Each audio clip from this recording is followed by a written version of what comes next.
Macmillan Audio presents The Spire by Richard North Patterson. Read for you by Holter Graham.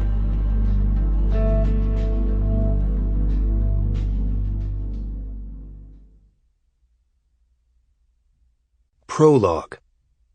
The Offer.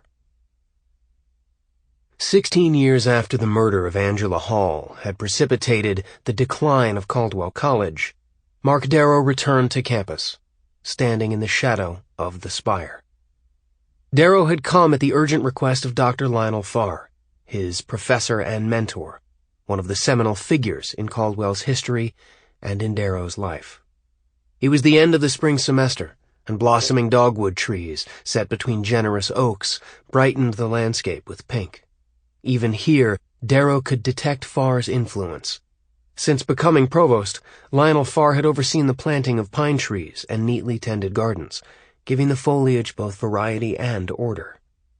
But the buildings spaced throughout had no particular theme.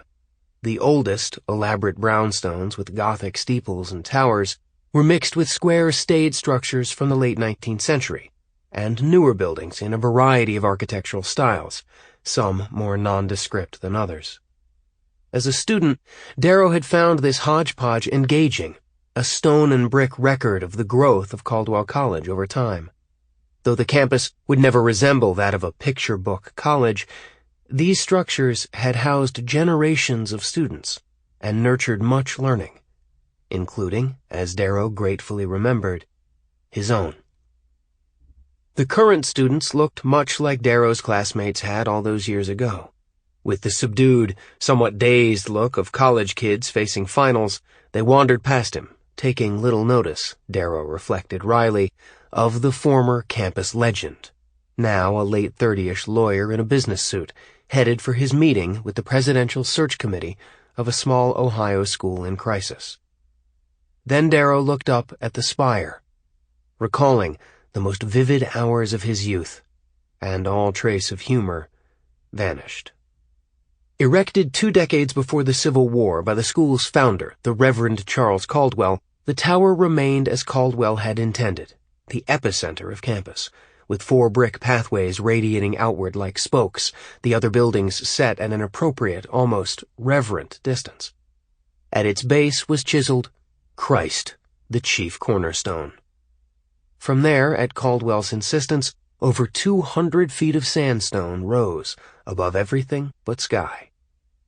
The founder's aspirations had been realized. The Spire dominated both the landscape and the psyche of Caldwell College. Its image graced the yearbook, the alumni magazine, the school's letterhead, and for over 160 years had decorated every diploma issued to a graduate of Caldwell. Part of Darrow's fraternity initiation had been to memorize Webster's definition of a spire, a structure that tapers to a point at the top, as in a steeple.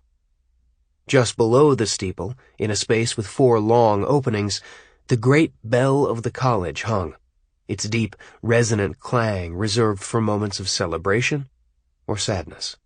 The lawn beneath the spire was the scene of graduations, weddings, pep rallies, and memorial services. In the week before Caldwell's annual football grudge match with its hated rival, Ohio Lutheran, students guarded it at night from vandals. By long tradition, the Spire was where, if Caldwell emerged triumphant, the celebration would begin. It was on such a Saturday in November that a 21-year-old Mark Darrow had ascended the Spire for the first and only time, never imagining that, within hours, this memory and this place would turn dark for all the years that followed. A scant hour before, Mark had thrown the last of 4 touchdown passes, sealing Ohio Lutheran's defeat.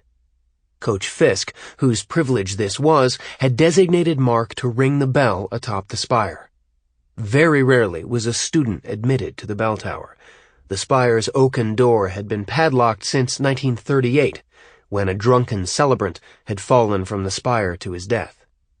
The new president, Clark Durbin, had opened the door for Mark and passed him the ceremonial bronze axe with the chip in its blade, the spoils of Caldwell's victory. Then Mark stepped inside. Sample complete. Ready to continue?